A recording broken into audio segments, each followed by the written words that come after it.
Olá, tudo bem? Eu sou o Jeremias Gomes, você está no Alesp em Pauta. No Brasil, cerca de 1 milhão de pessoas vivem com HIV/AIDS, segundo o Ministério da Saúde. O tratamento e a prevenção dessa doença avançou significativamente nos últimos anos, graças a programas de qualificação de boas práticas, como o promovido pelo Estado de São Paulo. Ele certifica municípios com o selo ouro de boas práticas em HIV/AIDS. E isso reconhece aí os esforços no enfrentamento da epidemia e na melhoria da qualidade de vida das pessoas afetadas. Olha, nessa edição a gente vai conversar e explorar os avanços no tratamento, os desafios atuais e também o impacto dessas iniciativas na sociedade. Eu converso agora com duas especialistas.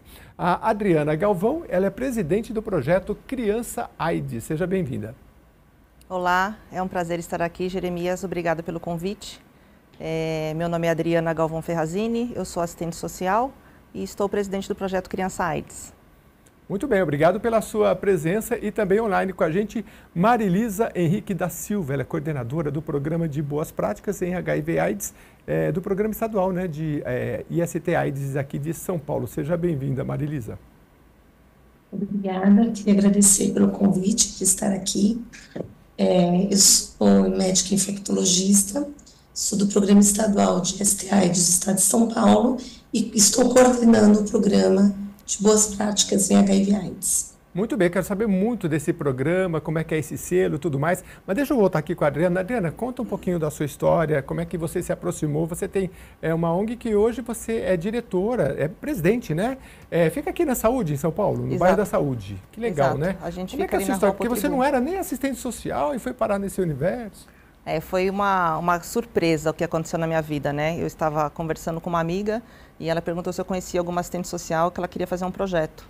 Falei, não conheço. E comentei isso com meu marido em casa, né? Ele falou assim, então, por que você não vai fazer serviço social? Falei, mas essa pessoa está precisando de um assistente social agora. Ele falou, mas daqui 3, 4 anos alguém vai precisar de uma assistente social.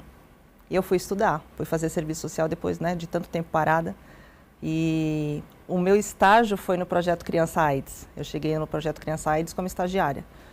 E quando eu cheguei, eu já participei de uma anamnese e toda aquela história para mim foi tão comovente que eu falei, não quero mais isso para mim. Fui embora chorando, não volto mais.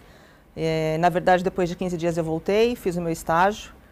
Depois continuei como voluntária e depois eu fui convidada a estar presidente do projeto. Já faz 3 anos que nós estamos na presidência, com nova diretoria, novo conselho. E fazendo o trabalho que já estava sendo feito há mais de 30 anos, o projeto fez 33 anos agora em junho, e sempre nessa mesma característica, atendendo crianças vivendo com HIV. Óbvio que essa questão do HIV mudou bastante, né? Desde a década de 70 para cá, foram muitas evoluções. Então, as pessoas que tomavam 60 comprimidos, hoje a gente já tem um comprimido que chegou no Brasil desde janeiro, que é uma profilaxia que se toma um comprimido com 2 antirretrovirais. A gente acredita, né, doutora, que vai chegar para todo mundo muito em breve, mas por enquanto só uma parcela dessa população vivendo com HIV foi eleita. Mas a nossa casa, voltando ao projeto, a gente sempre trabalhou atendendo crianças. A nossa casa ela nasceu para subsidiar outras instituições que eram de abrigamento. Essa situação foi mudando, graças a Deus. Hoje a nossa casa ainda atende famílias em situação de vulnerabilidade que têm crianças vivendo com HIV. Mas a gente também entende que a nossa casa está fadada à falência, graças a Deus. Porque hoje, inclusive no município de São Paulo, né, doutora, é uma dos 73 municípios certificados com a eliminação da transmissão vertical. Cada vez temos menos crianças vivendo com HIV. Então hoje a nossa casa ela ainda... Desculpe. Sim, pode falar. O estado de São Paulo, ano passado, ele recebeu do Ministério da Saúde a certificação da eliminação da transmissão vertical do HIV. Nossa, a gente vai falar... Extremamente importante. A gente vai falar da transmissão vertical, só para o pessoal entender, até fazer alguns conceitos rapidamente. Obrigado. Deixa eu passar para a Marilisa, então. Ô, Marilisa, conta um pouquinho da sua história. Eu estou interessado em saber do programa de boas práticas, mas a gente sempre quer saber um pouco da formação, né? Como é que você se aproximou desse programa. Fala um pouquinho aí do seu currículo para a gente. Bom, eu sou médica infectologista. Eu trabalho no programa estadual de IST/AIDS há 26 anos. Durante 10 anos, inclusive, eu fiquei na parte na gerência, da diretoria de um ambulatório de pediatria. Esse programa, por que veio esse programa, né? Com a pandemia do HIV, nós observamos o quê? Nós tivemos, inclusive, um inquérito no estado de São Paulo, aonde que o serviço, né, de 2019 para 2020, 2021 com a pandemia, nós tivemos muitas interrupções nos serviços, né, seja em testagem, PrEP, PEP, né, o uso da medicação, né, dos antirretrovirais e mesmo para coleta de exames.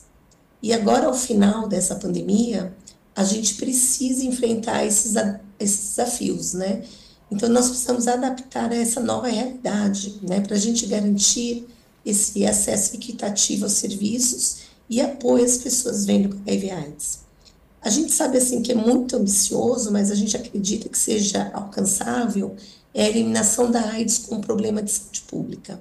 Então, esse programa de boas práticas, ele tem como maior objetivo eliminar a AIDS como problema de saúde pública.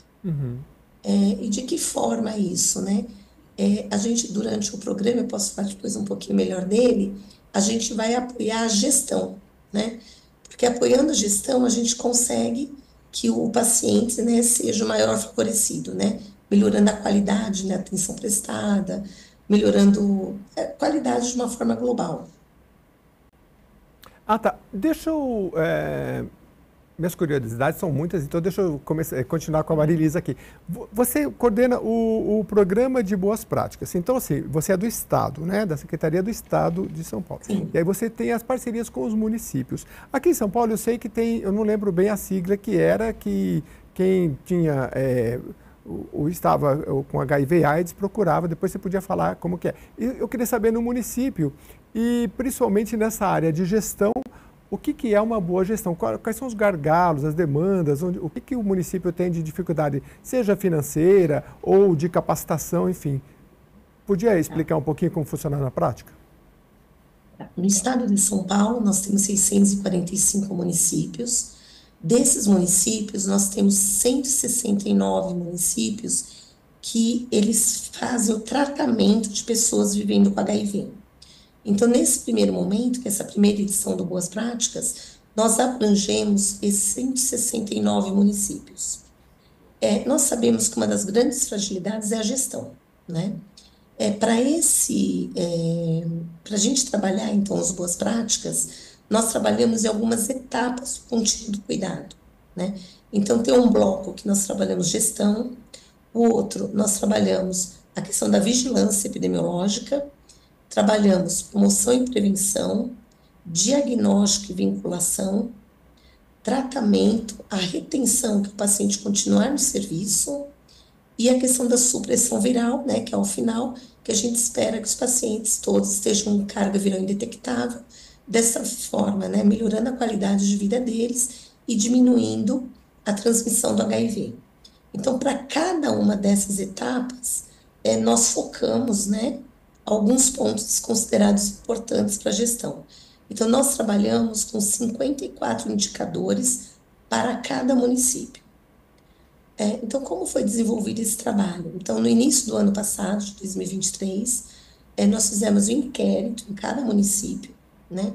Foi um questionário que nós passamos, avaliamos esses 54 indicadores. A partir desses indicadores, nós identificamos, né, quais foram os pontos fortes que o município tem, porque eles têm vários pontos fortes, né, para a fim de melhorá-los ou mantê-los. Identificamos quais são as fragilidades de cada município. Então, foi feito de uma forma individualizada para cada município. E frente a essas fragilidades, cada município desenvolveu um plano de ação. Então, esse plano de ação, né, nós, enquanto Estado, monitoramos durante o ano inteiro de 2023, metade agora de 2024, junto com os municípios, nós mostramos quais eram os melhores caminhos para o município estar seguindo para frente a cada etapa do contínuo do cuidado, e gestão e vigilância. E, ao final, agora, no mês de março desse ano, nós fizemos um novo inquérito, reavaliamos 54 indicadores, né, aonde nós pontuamos e, de acordo com esses indicadores, em selo ouro, prata, bronze ou a melhorar. De uma forma global, nós tivemos um crescimento nesses indicadores em torno de 58%, né? e num período curto de um ano. Então, para a gente, isso assim foi extremamente importante. Para vocês terem uma ideia, quando nós começamos o projeto, nós não tínhamos, né, se a gente fosse comparar de quando começou para agora, nós não tínhamos nenhum selo ouro. Nós tínhamos um município, que é o município de São Paulo, ele era selo prata, e ele passou a ouro. 29 municípios em 2022 seriam, né, nós não premiamos, mas seriam classificados, né, como selo bronze. Desses, 8 foram selo ouro, 17 prata e 4 mantiveram bronze. E a melhorar, nós tínhamos 130 municípios. 3 desses passaram a ouro, 49 a prata e 51 a bronze, e 27 ficaram a melhorar. E é importante ressaltar que desses 4 que mantiveram bronze e 27 a melhorar, todos eles tiveram crescimento. Tanto é que a nota mínima em 2022, né, era 0,6, em 2023 era 0,9. Então, nós vimos que esse programa de boas práticas era um programa de intervenção, né? Então, nós tivemos um aumento significativo na melhora desses indicadores, o que reflete uma melhora na qualidade do município. Que legal, muito interessante e muito complexo. 54 indicadores é um universo também, que requer muito conhecimento. Eu estava vendo aí a Adriana Galvão aí pelo trabalho dela também lá frente ao projeto Criança AIDS. Você trabalha só com crianças na ONG, é isso, né? De 0 até que idade? A gente cadastra essas crianças de 0 a 12 anos e elas permanecem conosco até 17 anos. Essas famílias chegam para nós, todas elas referenciadas por algum equipamento de saúde. Pelo CRT, pelo CTA, pelo SAI, Hospital Emílio Ribas, Hospital da Criança. Então, nós temos uma parceria indireta com esses equipamentos de saúde e esses infectopediatras, pediatras, psicólogos, assistentes sociais, conhecendo o nosso trabalho, quando tem uma família com alguma vulnerabilidade que nós possamos atender, eles encaminham para a nossa instituição. Então, todas essas famílias chegam referenciadas. Então, para que essa família seja cadastrada, é feita uma anamnese, essa família tem que ter uma vulnerabilidade socioeconômica e essa criança tem que estar entre 0 e 12 anos. A gente fazendo a anamnese, essa família é cadastrada e essa família permanece conosco até essa criança infectada pelo vírus HIV completar 17 anos. A nossa casa ela faz um trabalho com uma equipe interdisciplinar, que é o mais importante. Nós temos assistente social, pedagogo, psicopedagogo, psicólogo, uma farmacêutica que acompanha os exames de carga viral, porque a questão sine qua non da nossa casa é que essa criança esteja indetectável. E a maioria dessas crianças chegam para nós detectáveis, infelizmente. Então, é um trabalho com toda a nossa equipe interdisciplinar, entender o que acontece nessa família, entender o que acontece com essa criança, porque nós temos as mais diversas formas de família, né? Então, a gente tem o pai solo, tem a mãe solo, tem a avó que cuida do neto porque os pais já foram a óbitos ou abandonaram, tem as crianças que foram adotadas porque os pais viraram pessoas em situação de rua. Então, a gente precisa primeiro entender qual é essa situação dessa família, o porquê essa criança não está fazendo uso dessa medicação, qual é o problema, né? No que a nossa equipe pode auxiliar. Porque ele chora, porque o remédio é ruim, porque ele vomita. Então, vamos entender. Então, a nossa equipe primeiro faz todo um trabalho de base com essa família para poder chegar até o estágio dessa criança estar indetectável. Então, a questão que nós não abrimos mão na nossa instituição é que essa criança faça uso total da medicação, que ela esteja com a carga viral dela indetectável, CD4 alto e carga viral baixa, né? Porque o que acontece? A gente estava falando a respeito de HIV e AIDS. Então, o que é o HIV, o que é a AIDS? Né? HIV é uma coisa e AIDS é outra. Ele tem AIDS. Ele está doente? Não. Então, ele é uma pessoa vivendo com HIV. Correto. Então, o HIV é a infecção pelo vírus. A pessoa foi infectada pelo vírus HIV. A pessoa está com alguma doença oportunista, porque a carga viral dela está alta, o CD4 dela está baixo, então ela está com uma doença e daí essa pessoa está doente na AIDS. Certo, doutora? Certo. Antes de passar para a doutora, só então, para continuar rapidinho. A AIDS é síndrome da deficiência adquirida. Que ela tira um pouco um pouco não, a baixa imunidade, muito a imunidade. Que a gente ficou... Para as novas gerações, a gente falou muito sobre imunidade agora com a pandemia de coronavírus, Sim. né? Mas a AIDS, que é uma coisa muito mais antiga, lá da década de 70, 80, e ela retira totalmente a imunidade e a pessoa não morre de AIDS, ou não morria na época, né? Ou a doença, outras doenças que a imunidade baixava muito e ela, qualquer coisa, ela poderia pegar porque estava com imunidade baixa. Ela né? vai morrer, por exemplo, de tuberculose, ela vai morrer de sarcoma de capoide. Agora, isso que você falou da questão de detectável, eu não queria que você explicasse um pouquinho melhor, porque também é uma outra linguagem que às vezes confunde, né? O que está detectado, ou para criança no caso, ou não detectável? A pessoa vivendo com HIV, seja ela adulto ou criança, a gente fala do detectável e não, né? Então, ela está indetectável. O vírus HIV até hoje ele não tem cura, né? Então, existem pesquisas, etc. A gente conhece aí 4 pessoas no mundo que fizeram transplante de medula e que se livraram do vírus, mas são situações raras, né? Então, até hoje, 2024, a gente não tem a cura para o HIV. Então, as pessoas que vivem com HIV, até então, elas serão pessoas vivendo com HIV até que elas forem a óbito, né? Então, quando a gente diz do detectável ou indetectável, é quando o vírus está dormindo, vamos dizer assim. Então, a pessoa está fazendo o uso correto da medicação, né, do antirretroviral, do medicamento dela, e daí esse vírus está dormindo. Então, ela está com a imunidade dela ok, ela pode pegar uma gripe que ela não vai se tornar uma pneumonia, não vai se tornar uma tuberculose. Então, essa pessoa indetectável, a carga viral dela está abaixo de 50 cópias. Então, ela está indetectável. Quando essa pessoa não faz o uso correto da medicação dela, quando ela não faz o tratamento, essa pessoa começa a ter essas cópias aumentadas e essa pessoa pode vir a ser uma pessoa doente da AIDS, porque daí a imunidade dela baixa e ela pode ter alguma dessas doenças oportunistas. Correto. E eu fico pensando aqui, você tem hoje 22 crianças. 20 crianças. Mas você acabou atendendo mais de 45. 40. Porque ela estava explicando, gente, que, por exemplo, eles trabalham muito com bazares, tá? Porque eles não têm recursos nem governamentais, nada. Então, isso vai fazer um bazar, uma festinha de final de ano, atende também com uma cesta, assim, a ter um irmão, então não esquece daquele irmão ou aquele primo que também tem AIDS. Agora, e as famílias, assim, você pode ter mães infectadas também ou pais, aí a instituição já não cuida. Pode dar até um apoio psicológico, mas não é o foco, né? O foco é a criança. O foco é a criança, né? Para que a gente faça esse cadastramento dessa família, ela tem que ter uma criança vivendo com HIV. Como nós temos famílias diferentes, então nós temos famílias, por exemplo, que é o pai solo que vive com HIV, porque a mãe já foi a óbito por conta da AIDS. Nós temos a mãe solo, que não vive com HIV, porque adotou uma criança que vive com HIV. Nós temos avós que não vivem com HIV e que cuidam dos seus netos porque os pais viraram moradores de rua. Nós temos famílias que o pai e a mãe também vivem com HIV e tem um filho que tem HIV. Então, de todas as famílias que nós atendemos, pelo menos uma pessoa nessa família vive com HIV, que é essa criança. Então, por isso, 20 famílias, 20 crianças. Mas temos a família que o pai e a mãe também vivem com HIV, como também temos família que essa criança foi adotada, é uma criança vivendo com HIV e esse responsável por ela não.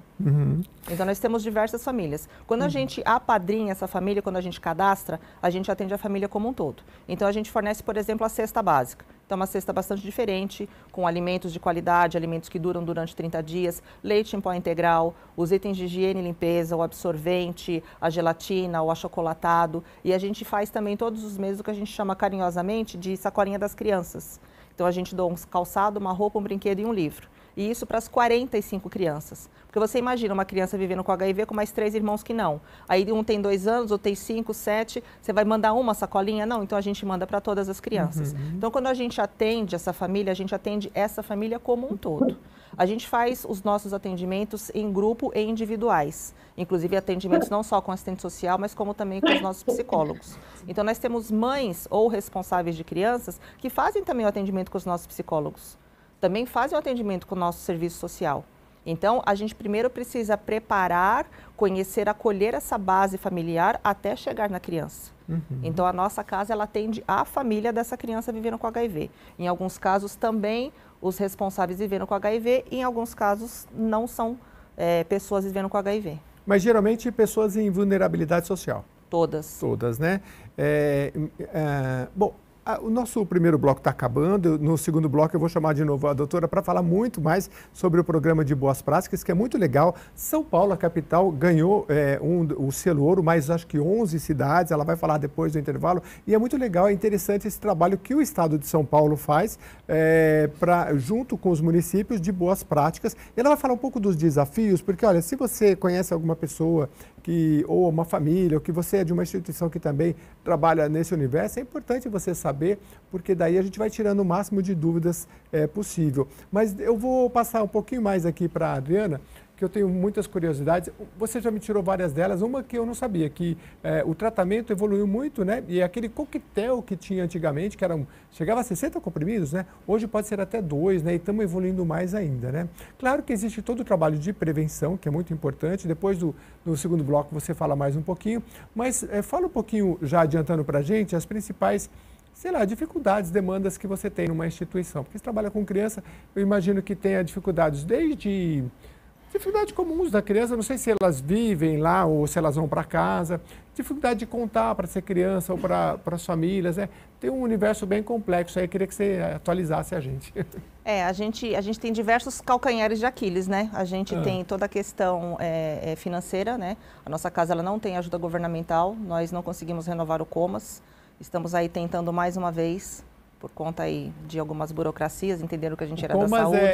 É uma certificação da assistência social. Certo. E até para captação de recursos a gente precisa dessa certificação. E quando nós fomos renovar, o Comas entendeu que nós éramos da saúde, fomos para a saúde entendeu que era da assistência e a gente ainda está nesse meio. Né? Exatamente. Tomara que vocês resolvam. Tomara, porque daí a gente pelo menos vai conseguir ter um fôlego, né? Eu digo que todo mês a gente passa o chapéu para poder manter a nossa casa. Mas já aproveita aqui o programa, como é que o pessoal ajuda? É Pix? É Pix, a gente tem o Pix tem da nossa casa. Aí, como que é? Número? Opa, esse aí eu sei mais do que o meu CPF. Então pode falar, quem quiser ajuda aí. O nosso Pix, o número do nosso CNPJ é 60 547 940 0001 27. Ah, bom. Quem estiver acompanhando no YouTube é só pausar e ver. Mas eu vou convidar também ela para vir fazer um programa só sobre isso, que é o Alesp Cidadania, que aí você divulga o Pix e outras formas para as pessoas colaborarem. Fica aqui no bairro da Saúde, aqui na capital paulista. É um trabalho que tem mais... 33 anos. 33 anos? Então, você está 33 anos, é porque realmente é uma coisa que perdurou e é um trabalho sério. Então, eles vão vir aqui, depois a gente vai passar mais informações. Eu vou para um rápido intervalo e depois eu volto aqui com as nossas duas especialistas para falar de boas notícias, mas para falar também de prevenção, da questão do HIV/AIDS, porque acho que uma das ferramentas mais poderosas é a informação. Volto já já.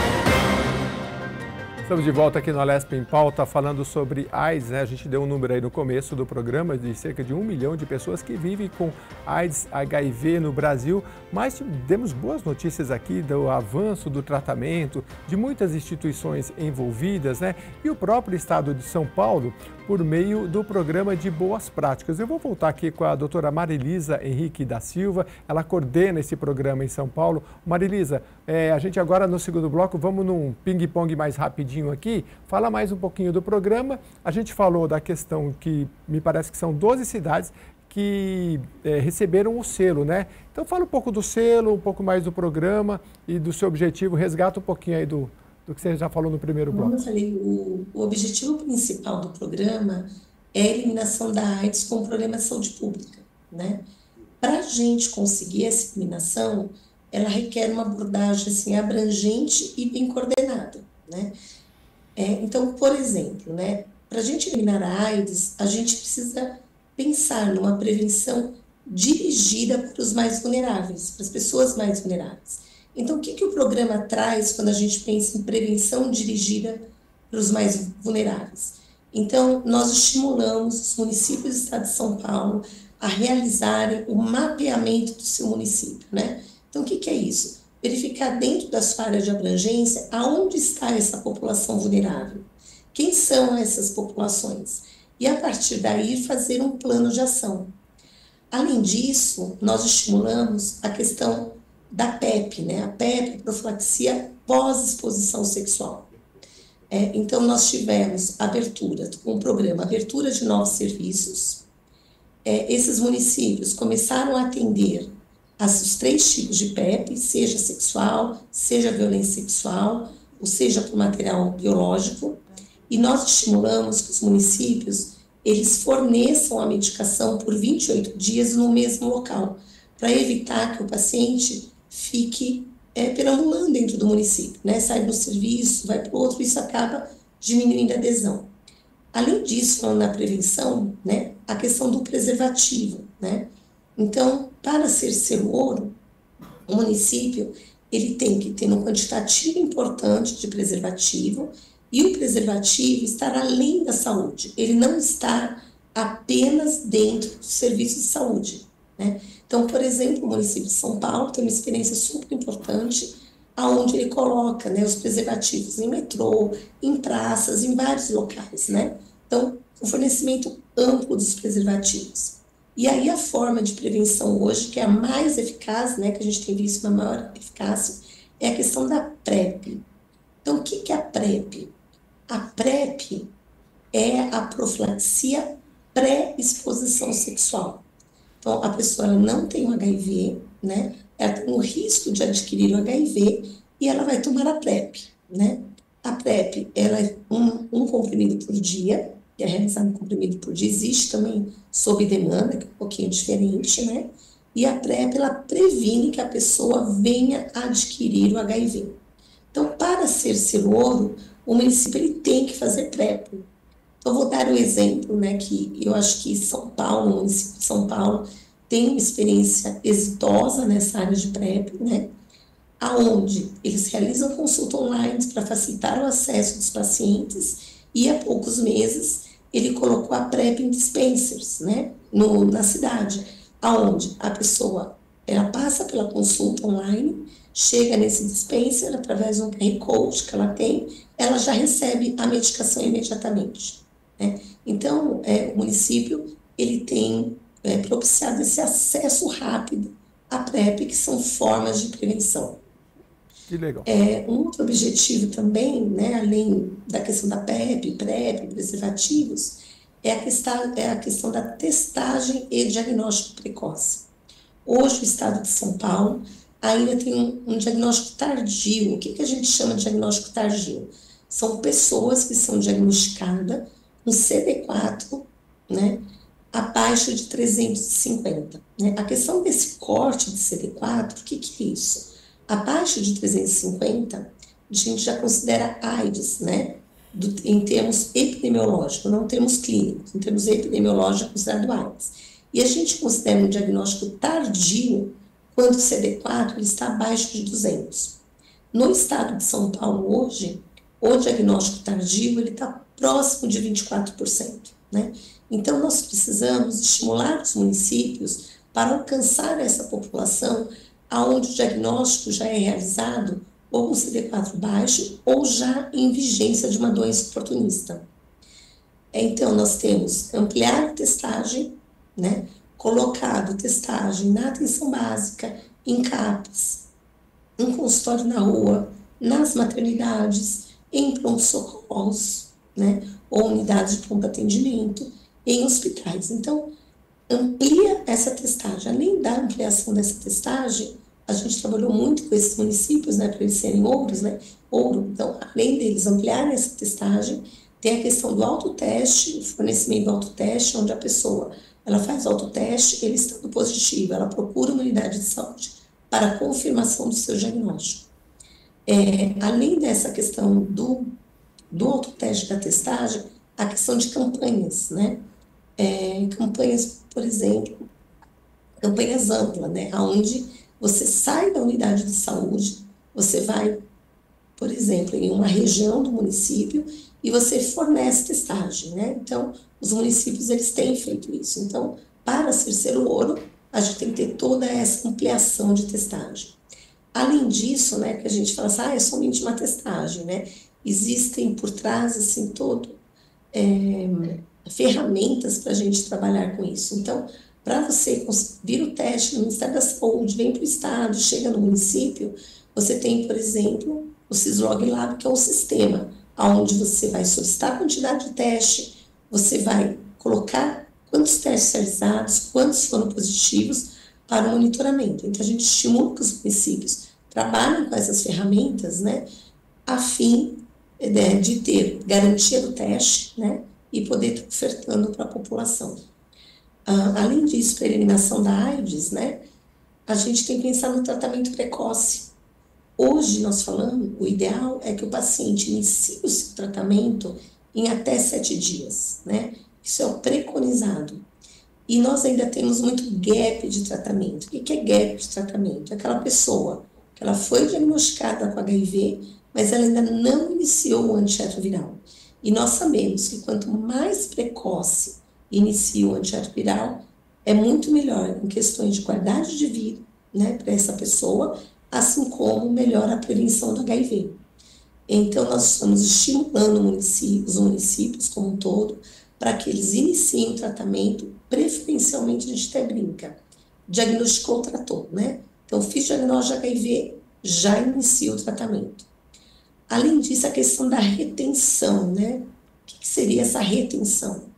É fazer com que a pessoa se mantenha nos serviços de HIV e em uso de antirretrovirais, né? O que nós observamos, principalmente com a pandemia, foi um aumento da perda de segmento, né? O que é isso? A pessoa estava no serviço de saúde e ela abandona o tratamento, né? Se a pessoa abandona o tratamento, acho que a Adriana até abordou um pouco isso, né? A sua carga viral aumenta, seu CD4 cai e ela pode vir a ter infecções oportunistas, muitas vezes levando até ao óbito, né? Então, a gente tem estimulado os municípios, né, para que eles façam esse trabalho de retenção, ou seja, é a buscativa, o paciente não tirou a medicação na farmácia, o paciente faltou na consulta, né? Tem que ir atrás desse paciente, trazer ele para o serviço, realizar um bom acolhimento, verificar quais são as dificuldades que ele não está chegando ao serviço. São sociais, são psicológicas, são ambas. O que está acontecendo que ele não está retornando ao serviço, né? Além disso, da questão que a Adriana levantou, da questão da tuberculose, hoje a tuberculose é a principal causa de óbito nas pessoas vivendo com HIV. Então, a gente tem estimulado os municípios, né, para que toda pessoa que tenha tuberculose seja testada para o HIV. Dessa forma, a gente faz um diagnóstico precoce. Então, esse é um dos indicadores que a gente tem trabalhado em relação à tuberculose. O outro é, toda pessoa com tuberculose em HIV, ela tem que estar tratando para a tuberculose e ela tem também que estar tomando os antirretrovirais. Porque a gente vê um gap muito grande entre tratar a tuberculose e iniciar o tratamento para o HIV. Então, é um indicador que a gente tem monitorado. Então, para ser selo ouro, o município ele tem que estar tratando, né, pelo menos mais de 95% dos seus pacientes de tuberculose tomando antirretroviral. E um outro que a gente tem trabalhado em relação à tuberculose é a ILTB. O que é a ILTB? A pessoa ela pode ter tido contato com a tuberculose, mas ela não desenvolveu a doença. E no paciente HIV, que ele tem essa ILTB, ele vai vir a desenvolver a doença. E existe medicamento, que é uma profilaxia, que a gente realiza de 4 a 6 meses, depende da medicação, onde o paciente tomando, ele não vai vir ter a doença tuberculose, como eu falei, é que leva mais óbito. Então, a gente estimula muito os municípios, todos os seus pacientes, né, com CD4 abaixo de 350, que não tenham tuberculose, que eles recebam essa medicação, a fim de que não venha desenvolver tuberculose, né? Então, para ser selo ouro, ele tem que ter uma boa porcentagem desses pacientes e usando, né, essa medicação. Muito bem. Também toda a infraestrutura, a gente trabalhou muito com estrutura, né? Então, da dispensa dos antirretrovirais, da dispensa de medicações da isoniazida, que é da ILTB, do local de dispensa, do horário da farmácia, para quê? Para a gente poder ampliar o acesso. Uma outra questão é a adesão à TARV, que é adesão a tarja, né? A Adriana até comentou isso no bloco anterior, que a pessoa veio com HIV, no uso de antirretroviral, né? Ela tem que ter uma boa adesão, ou seja, ela tem que estar tomando essa medicação diariamente. Hoje, nós já temos esquemas antirretrovirais para o adulto, para a criança ainda não, sempre demora um pouco mais para chegar nas crianças, em que é apenas um comprimido por dia. Então, nós já temos isso hoje, né? Então, lembrando que de 60 comprimidos, quando eu comecei a trabalhar com HIV, né? Hoje, nós temos apenas um comprimido. Se não é um comprimido, são 2, 3 comprimidos. São poucas pessoas que é necessário um número maior de comprimidos. Então, nós estimulamos, né, o serviço de saúde, né, a trabalhar a adesão. Então, para ser ouro, o município ser ouro, ele tem que ter um indicador alto, mais de 90% dos pacientes têm que estar aderidos, né, ou seja, retirando a medicação da farmácia. Que legal, E que a bacana. questão da... Oi? Sim, diga. E Não, a só para eu questão- passar aqui para a Adriana, mas fica... Tá. Acho Pode que só terminar. faltou um que acho que é importante do tratamento, que é a supressão viral. Que a Adriana até comentou, o que é supressão viral? A pessoa está com carga viral indetectável.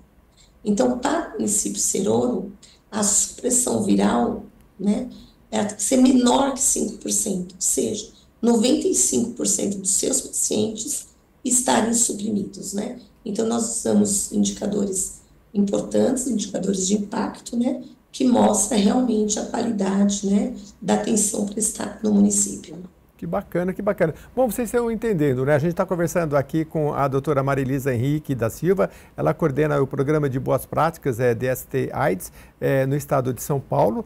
E eles têm muitos indicadores e eles premiam as cidades que têm boas práticas. Eu vou pedir para a doutora Marilisa puxar pela memória, não sei se ela tem, se não todas as 12, mas pelo menos o que ela lembrar, que receberam o selo ouro para a gente parabenizar aqui no programa. São Paulo, capital paulista, foi uma delas. E depois, antes de acabar o programa, que a gente já está caminhando para o final, para ela fazer, e também a André aqui, fazer um pouquinho do resumo, se a pessoa foi detectada, qual é o caminho que ela tem, qual é o órgão que ela procura, o nome direitinho na cidade dela e um pouco do passo a passo, que eu acho que como utilidade pública é bastante importante a gente passar. Adriana, todas as informações que ela passou, muito relevantes, né? Essa questão do teste, eu achei interessante porque assim, você pode detectar AIDS no hemograma, mas o teste, se eu não me engano, é aquele furinho no dedo, né? É muito mais prático, rápido, os municípios precisam fazer isso, né? Interessante. E a gente tem hoje, a gente já evoluiu tanto que hoje você pode fazer esse teste com saliva. Nossa. E você pode fazer em casa. E esse teste é distribuído gratuitamente pelo SUS, nos CTAs, nos CRTs, nos SAIs. Então, qualquer pessoa pode passar hoje nessas unidades de saúde, pedir o autoteste, pode levar para casa, fazer em casa, fazer no trabalho, onde se sentir mais confortável, como também pode fazer a testagem no equipamento de saúde. Mas algumas pessoas têm vergonha, algumas pessoas, né, esse estigma, esse preconceito do HIV ainda existe. Então, ela pode solicitar esse teste, é uma caixinha. Essa caixinha desse autoteste, inclusive, também é vendida em farmácia, custa cerca de R$60, mas ele é distribuído gratuitamente no SUS. Então, a pessoa pega esse teste, leva para casa, em 20 minutos, ela já sabe se ela é uma pessoa vivendo com HIV ou não. Então, Entendi. tem uma bula informativa dentro dessa caixinha. Então, aí você passa o swab, né, na boca 10 vezes, mergulha 10 vezes, espera, tem a tarjeta, mas tudo estou falando muito rapidamente, mas lá dentro tem tudo explicadinho, Tudo certinho. explicado, E o que até a gente entende, que desde 2019 houve uma queda, né, tanto na infecção pelo vírus HIV como pela doença da AIDS, é que a testagem faz toda a diferença, como a doutora falou.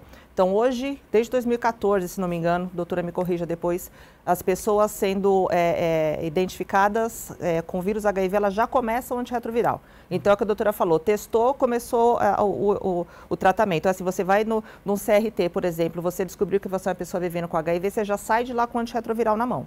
Então, você já Sabe começa. que eu acho que é importante destacar, que eu queria sua ajuda, Adriana, nisso?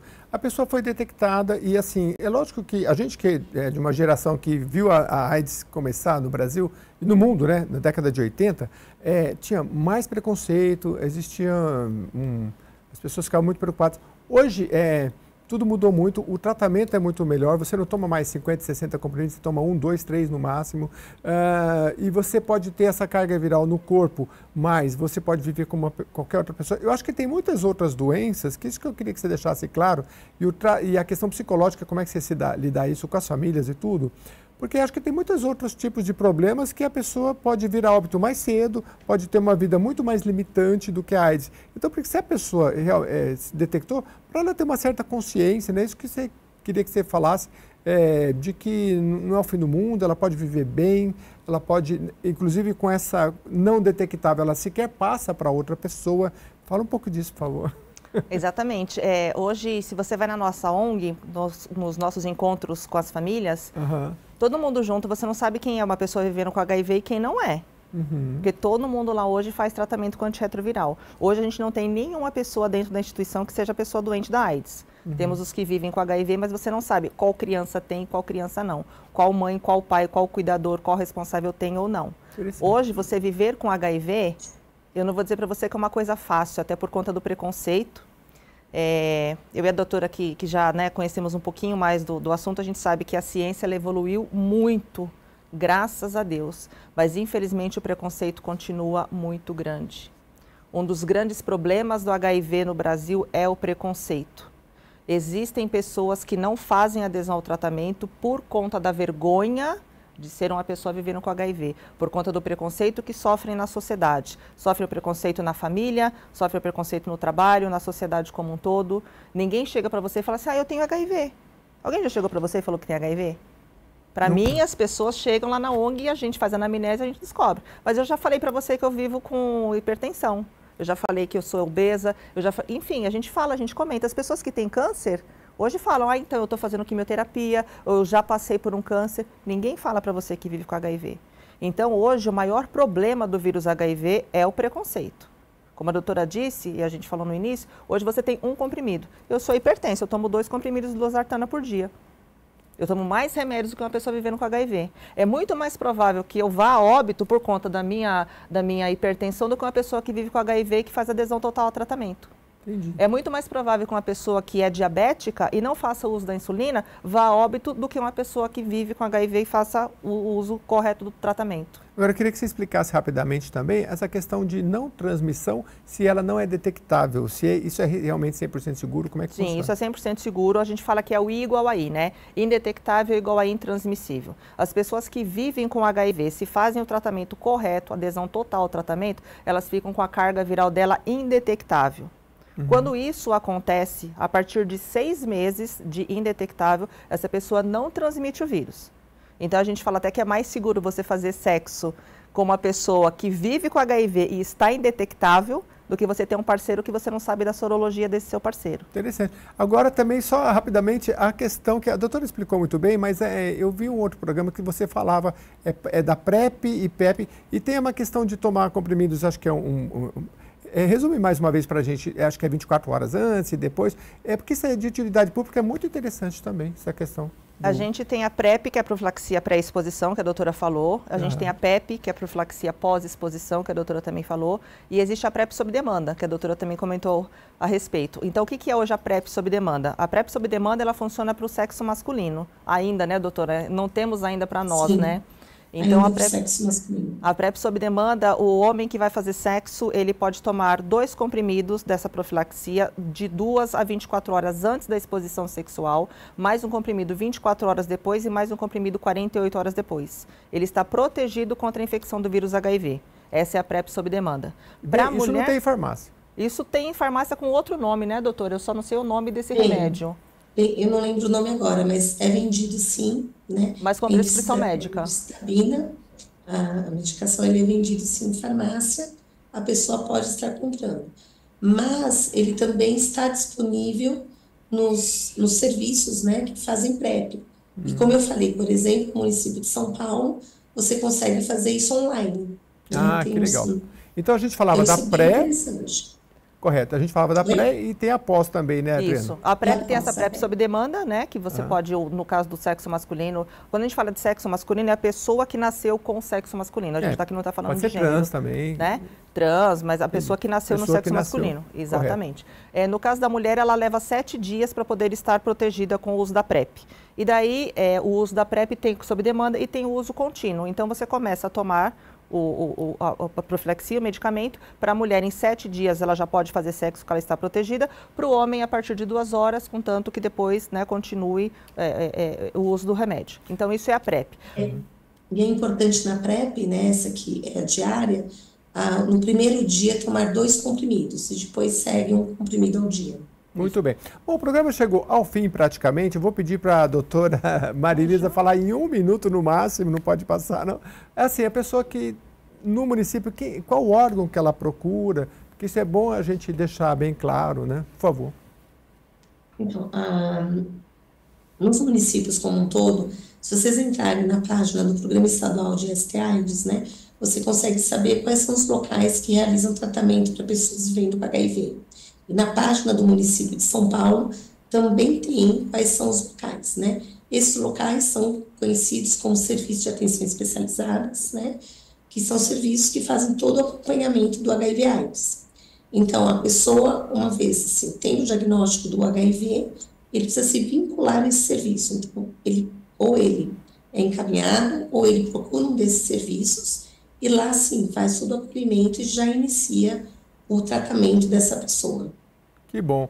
Bom, a senhora lembra de cabeça aí de memória algumas das cidades que ganharam o selo ouro? Não esqueci nenhuma. É São Paulo, Atibaia, Bragança Paulista, Indaiatuba, Itatiba, acho que é Cruzeiro do Sul, se eu não me engano, Espírito Santo do Pinhal, Leme, Ribeirão Pires, Mairiporã, São José do Rio Preto e Tupã. Consegui lembrar os 2. Olha só que legal. Olha, parabéns para essas cidades que ganharam o selo ouro, não desprezando as que ganharam o selo prata também, as outras categorias, mas muito legal porque se dedicaram muito, né? Então, parabéns a essas cidades, a todos os enfermeiros, médicos, psicólogos, todo mundo que trata disso, né, nessas cidades, porque é um pessoal muito dedicado. E olha, a Marilisa Henrique da Silva também, coordenadora do programa de Boas Práticas da ST/AIDS, está de parabéns por há tantos anos, mais de décadas trabalhando com isso, tem muita expertise.